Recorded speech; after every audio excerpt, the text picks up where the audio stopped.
ya está aquí con nosotros Santiago Nieto. Actualmente está encargado de la unidad de inteligencia financiera, ahí en el SAT, ahí en Hacienda, pero es un hombre que tiene muchas cosas que contar, muchas cosas muy buenas para todos nosotros que estamos tratando de aprender dónde estamos viviendo, dónde hemos vivido, dónde queremos vivir.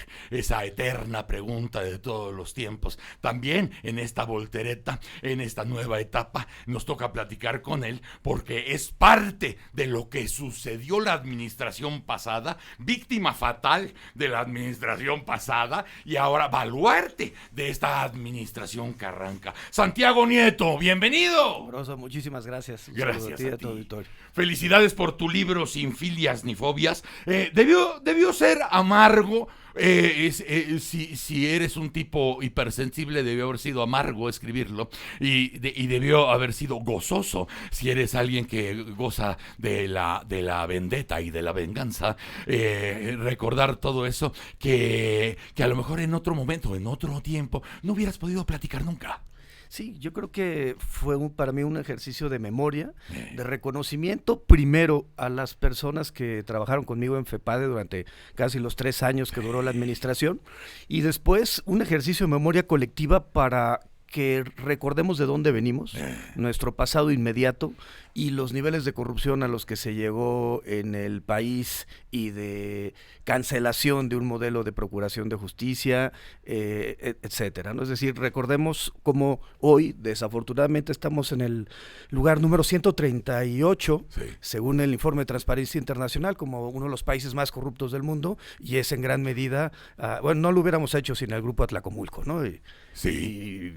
Sin la corrupción del sexenio pasado. Porque fíjate que viene a ser un ejercicio de mucha salud mental, porque muchas de las cosas que confirmas y corroboras en tu libro, Sin Filias ni Fobias, son cosas que hemos sospechado siempre y que como sospecha, como bruma, se va perdiendo en las nuevas administraciones, como si hubiera una especie de entendido o de acuerdo que toda esa basura pues se quedará depositada en algunos recuerdos, pero sin consecuencia ninguna. Y tú eres una especie de cromañón político porque vienes de esa historia.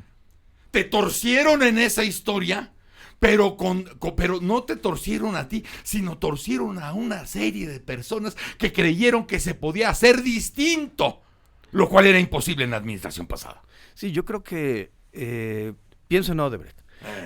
México y Venezuela somos los 2 únicos países de la región que no se ha sancionado, no se ha procesado penalmente a alguien por los temas de corrupción de una empresa que se dedicó a mover recursos en todo el continente, en África, en Europa, y que en México hemos vivido un halo de impunidad. No sin razón, en su momento Raúl Cervantes señaló que México, en el informe que presentó al Senado, sí, que México tenía un nivel de impunidad del 98%. El doctor Gertz sí. Manero, el actual fiscal general de la República, ha mencionado un dato similar. Es decir, vivimos en un país donde la procuración de justicia y la impartición no están llegando a que el ciudadano lo sienta, lo vea, y creemos que mandar este mensaje de memoria colectiva, institucional, es importante para que simple y sencillamente reencontrarnos como país. Sí, generalmente en nuestra motricidad histórica, este tipo de memorias, pues tendría que pasar 20, 30 años, por lo menos para que hubiera 2 o 3 muertitos de la historia, para no herir, ¿verdad? Las susceptibilidades. Como si tuvieran sentimientos, ¿no? Pero afortunadamente esto está fresco, pasó recién. Y nosotros consignamos en su momento la parte de la PGR, como era como una oficialía que servía para los sospechosos, no para los casos, no para esclarecer, no para perseguir o seguir, sino para cubrir a toda la gentuza que ya sabemos se fue cubriendo durante la administración pasada hasta el final, ¿no? Se cubrieron entre todos con todo. Sí, podemos decir decir que pues, no dejaron piedra sin labrar. No. Se levanta una piedra y se encuentra un caso de corrupción en todos los espacios.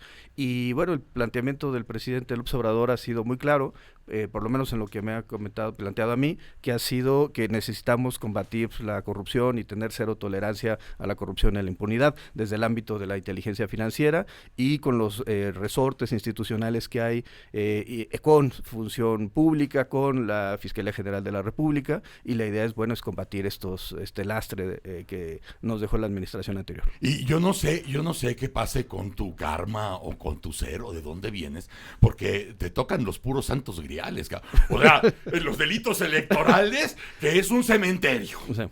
O sea, tú empiezas a levantar piedras y empiezas a encontrar las fosas y empiezas a ver las osamentas y dices, sí hay osamentas, acaba trágico el asunto. Pero ahora te vas a la inteligencia financiera, donde también es un lugar donde se ha tapado, se ha opacado, se ha defendido a mucha gente que es culpable de muchas cosas, y también te toca a ti, con las garantías suficientes, Santiago, de hacer tu trabajo libremente, sin límites, salvo los de la ley, ¿no? Sí, me ha planteado, creo que 3 temas importantes aquí en la inteligencia financiera. Sí. Primero, el robo de hidrocarburos.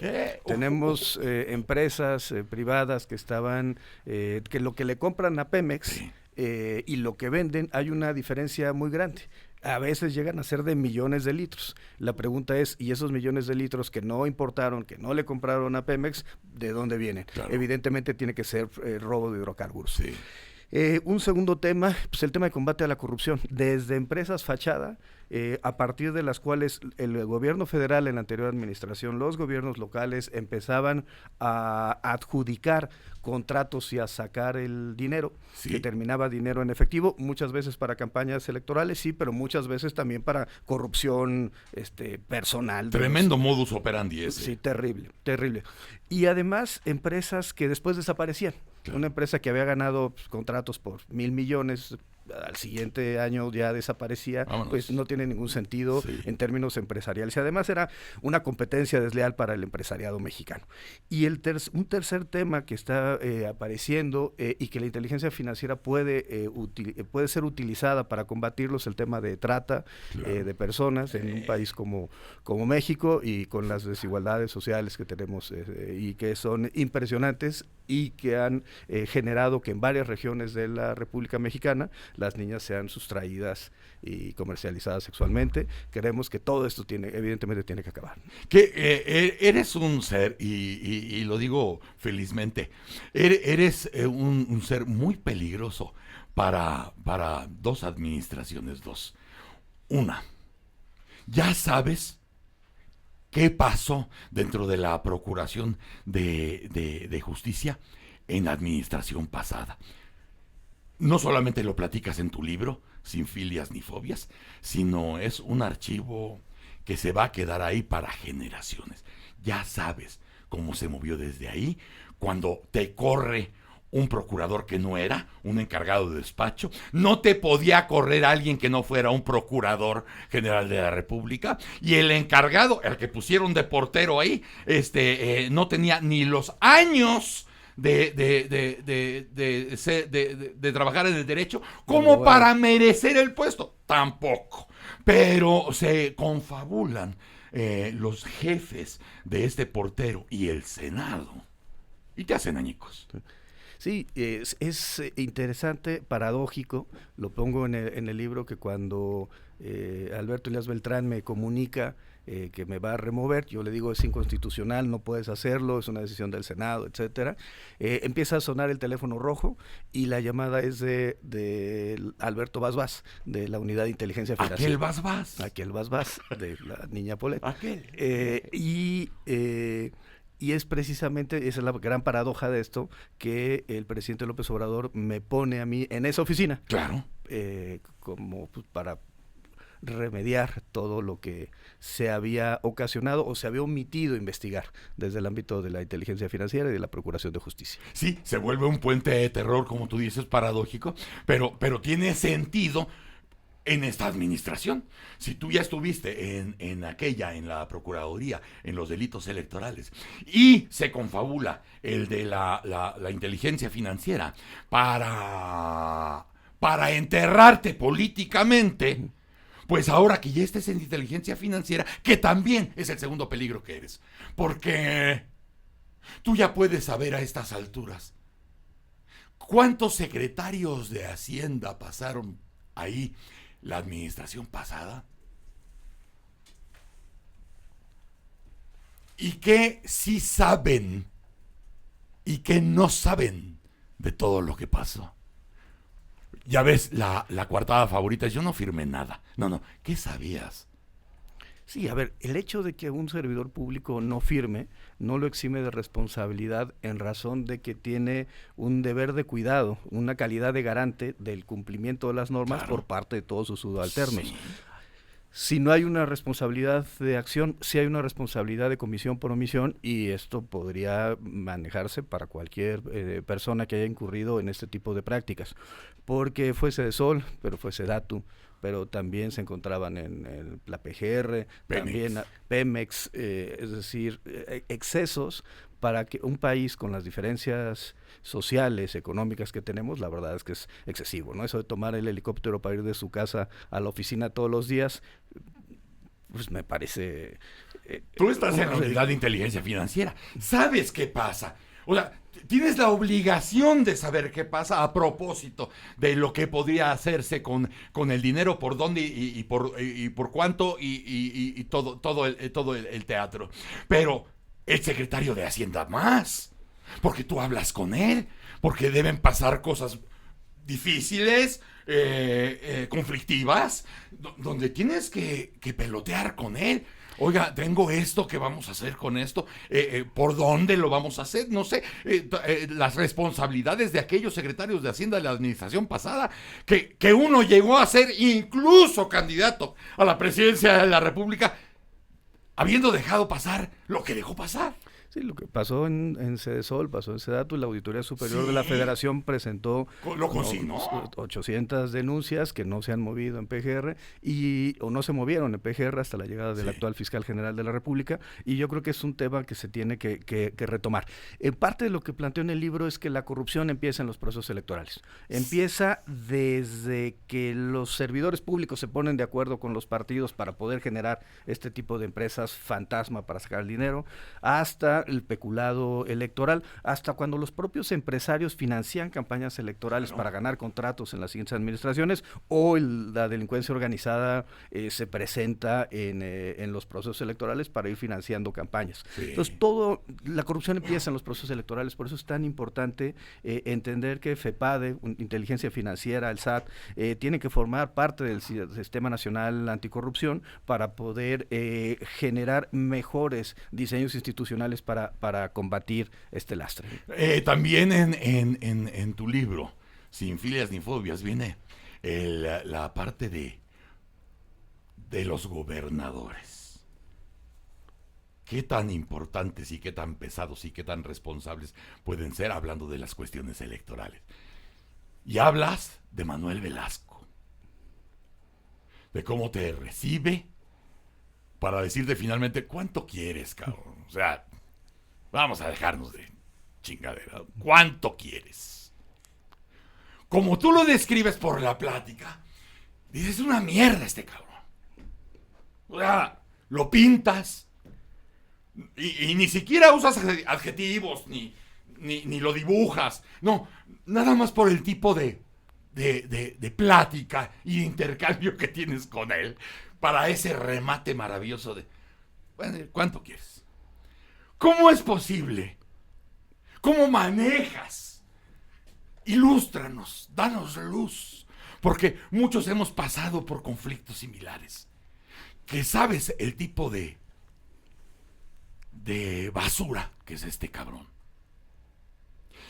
Y se vuelve parte de los socios de Andrés Manuel de finales de la campaña hasta la fecha, porque Chiapas se vuelve un baluarte para el asunto de la campaña y sobre todo para lo de los maestros de la CENTE. Fue clave que Chiapas operara ahí. Pero ¿cómo es ser profesional, es ser político?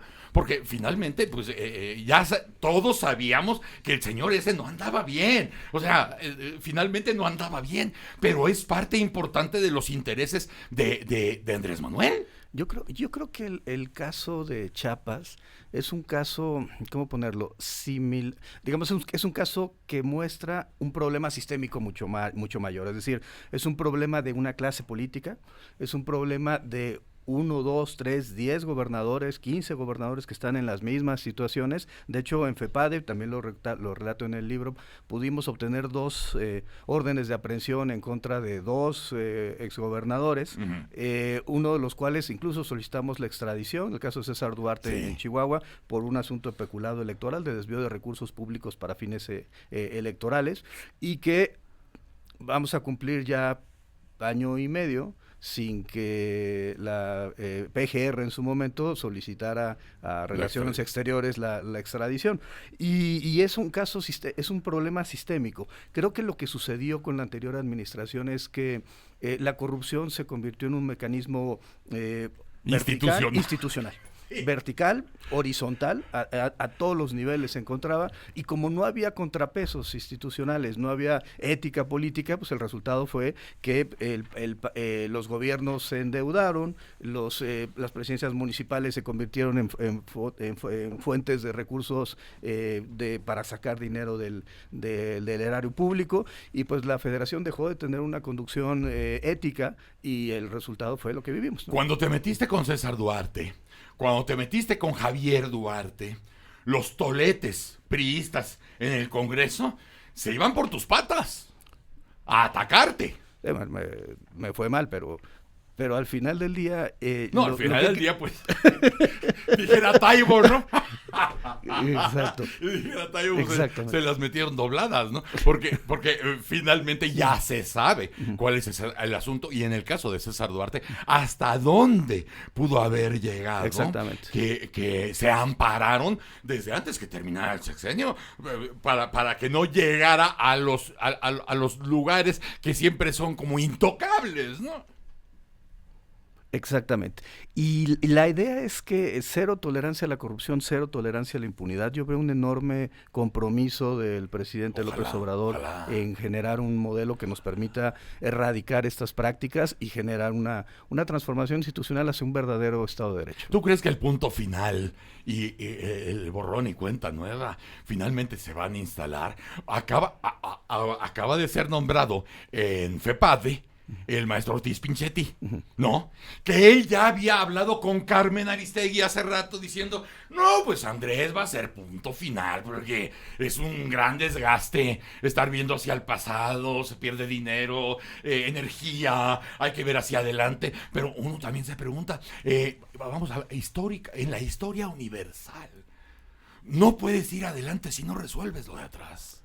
Sí, a ver, creo que los temas van a estar apareciendo. Sí. Lo que ha planteado, por ejemplo, el fiscal general de la República es que se van a tener que rehacer investigaciones completas de cero para poder generar mejores mecanismos que puedan tener mejores resultados frente a los órganos jurisdiccionales. Desde principio, porque ¿no? hay problemas en las integraciones desde el inicio. Y lo mismo, yo tengo un enorme reconocimiento por el maestro Ortiz Pinchetti. Creo que es una persona que su honestidad, con independencia de que sea sido o no militante de Morena, creo que puede desarrollar un extraordinario trabajo en la Fiscalía de Delitos Electorales, precisamente porque le tocó sufrir desde la oposición los delitos electorales. Pienso en el Estado de México. Pienso, que las elecciones de 2017, las de Coahuila, pues que son particularmente malas en cuanto no al diseño de las casillas, no al cómputo de los votos, sino el problema tiene que ver con la inequidad producida por la falta de neutralidad gubernamental que hubo en esas elecciones de 2017, que han sido pues de las peores de la historia contemporánea de México. Hay un compromiso grande de todo lo que se le llama ahora la 4T, pero hay personas como tú y 3 o 4 personas más que, además de poder ser leales al proyecto, son gente muy bien calificada. Entonces, la responsabilidad es mucho mayor para ustedes. Hay lugares donde ya están ocupados por gente de la preferencia de Andrés Manuel, donde la lealtad es la primera la primera paloma, la primera característica de esos seres que dices, bueno, son leales, pero quién sabe si son eficaces, quién sabe si son competitivos. En el caso tuyo y de 3 o 4 personas más, son eficaces. Ya todo mundo sabe que son eficaces y además comparten el proyecto de la 4T. Entonces las luces están enfocadas más sobre ustedes. Sí, yo creo que hay un compromiso de todos por generar un modelo que permita la transformación del país. Lo que me queda muy claro es que no podíamos seguir como estábamos. O sea, el camino, las empresas fachada, el robo de hidrocarburos, se robaban 80,000 barriles diarios de gasolinas en los ductos de Pemex, en las instalaciones de Pemex, y nadie hacía nada. Es increíble. Las empresas privadas comercializaban ese hidrocarburo robado. No era solamente la persona en la sierra con un bidón de 50 litros. No, eran pipas, eran 1,300 pipas diarias que eran robadas y que se comercializaban en el mercado ordinario sin que nadie hiciera nada, sin que la Comisión Reguladora de Energía se metiera, sin que Pemex se metiera, sin que el gobierno federal hiciera nada. El resultado, pues, lo vimos ahí en la descapitalización de Pemex y la idea de generar un modelo que es increíble. Fuimos el único país del mundo que no protege a sus empresas públicas, sí, con la finalidad de desmantelarlas. Creo que vamos en un camino contrario y vamos a transformar eso. Es que es increíble, ¿no? La reportera Ana Lilia Pérez acabó siendo la vidente del siglo XXI. O sea, lo viene explicando hace 10 años. Sí. Así va la chingadera, se va por acá, tal le firma acá, tal le firma allá. O sea, todo eso que no podía ser parte ni siquiera de la rumorología, porque el sistema no podía aceptar eso. No, es impresionante. Hoy se dan resultados por parte del director de la Comisión Federal de Electricidad. Lo que hizo Ana Lilia Pérez es muy relevante y hay ejemplos burdos. Por ejemplo, una empresa hecha en Poza Rica, Veracruz, cuyos accionistas son el despachador de una gasolinera y un vendedor de seguros, y resulta que recibe $1,000,000 en una cuenta en Panamá. Ese tipo de cosas que dices, a ver, necesitamos buscar a los beneficiarios finales. Es increíble que México, teniendo el sistema financiero que tiene, como lo reconoce el Grupo de Acción Financiera Internacional, no hayamos podido avanzar en tener sentencias condenatorias, en tener decomisos de los instrumentos o bienes y objetos del delito en los temas de lavado de dinero relacionados con corrupción, con robo de hidrocarburos, con peculado, etcétera, ¿no? Fíjate que te agradezco mucho que hayas venido con nosotros, que nos presentes el libro Sin filias ni fobias, Memorias de un fiscal incómodo. Y te pedimos, Santiago, no dejes de ser incómodo. Sé una ladilla en los calzones, cabrón. Es bueno para todos.